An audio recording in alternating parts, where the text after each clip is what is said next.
प्यारे बहनों और भाइयों, मेरा नमस्कार स्वीकारो। देखिए, आज हम ज्योतिष की श्रृंखला में आपको बताएंगे कि मासूम तिथियां और सिद्ध तिथियां, कि जैसे अंग्रेजी में या हिंदी में वर्ष में 12 महीना होते हैं।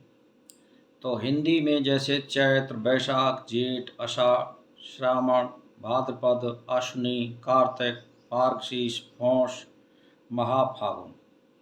अब इनमें कौन सी तिथियां हैं जिनमें हमें कोई शुभ काम नहीं करना चाहिए, क्योंकि ये मासूम तिथि का मतलब होता है इसमें शुभ कार्य नहीं करने चाहिए। अगर कोई करता है तो वो उसमें अशुभ नहीं होता है, अशुभ घटने की घटना घट सकती है और शुभ कार्य नहीं करने चाहिए। मासूम तिथियों का मतलब ये होता है। तो जैसे चैत्र के दोनों पक्षों की अष्टमी और नवमी, ये अशुभ तिथियां हैं। वैशाख दोनों पक्षों की द्वादशी, ज्येष्ठ कृष्ण पक्ष की चतुर्दशी और शुक्ल पक्ष की त्रयोदशी। यानी जेठ मास में जब कृष्ण पक्ष होता है तो 14, और अगर शुक्ल पक्ष होता है तो 13। ये मासूम तिथि में आती हैं। आषाढ़ में आती हैं कृष्ण पक्ष की षष्ठी और शुक्ल पक्ष की सप्तमी। श्रावण मास में दोनों पक्षों की द्वितीया और तृतीया, ये अशुभ होती है। भादों के महीना में भाद्रपद में दोनों पक्षों की प्रतिपदा और द्वितीया। आश्विन में दोनों पक्षों की दशमी और एकादशी। कार्तिक यानी मास में कृष्ण पक्ष की पंचमी और शुक्ल पक्ष की चतुर्दशी। मार्गशीर्ष में दोनों पक्षों की सप्तमी और अष्टमी। पौष मास में दोनों पक्षों की चतुर्दशी और पंचमी। और महा महीना में कृष्ण पक्ष की पंचमी और शुक्ल पक्ष की षष्ठी। फागुन मास में पक्ष की चतुर्दशी और शुक्ल पक्ष की तृतीया। ये मासूम तिथियों में आती हैं।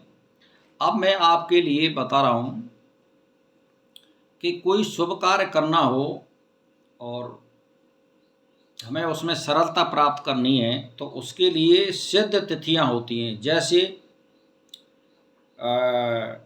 भाई मंगलवार में तीज, आठें और तेरस, ये सिद्ध तिथियां हैं।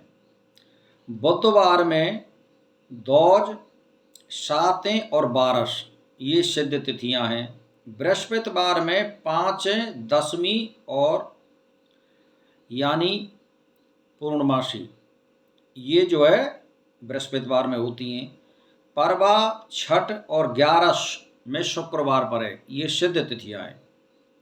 शनिवार में चौथ, नमी और चौदस।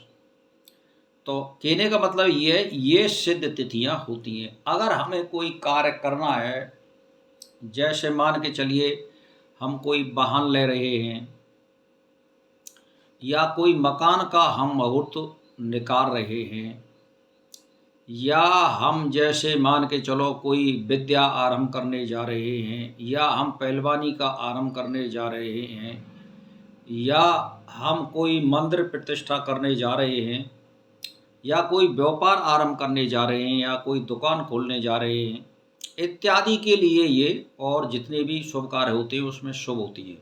तो इसमें यदि दी हुई तिथियों के दिन उनसे संबंधित बार आता हो तो वे तिथियां दग्ध अथवा यानी हुतासन संज्ञक होते हैं। इन तिथियों में आरंभ करने पर कार्य यानी कोई फलप्रद नहीं होता है। अब मैं आपके लिए आगे वो तिथियां बताऊंगा जिनमें कहने का मतलब ये है कि उनमें दग्ध और अशुभ तिथियां, ये तो मैंने शुभ बता दी। अब मैं बताऊंगा अशुभ क्या होती है।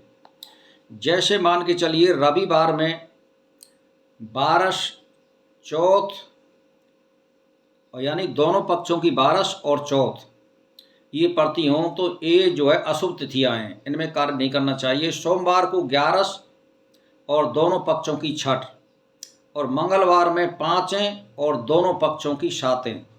बुधवार में यानी तीज और दौज और 8, और गुरुवार में छठ, 8 और नमी।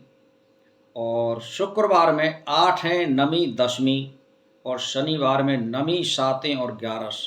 ये क्या है कि ये सब दग्ध, विष और हुतासन तिथियां हैं।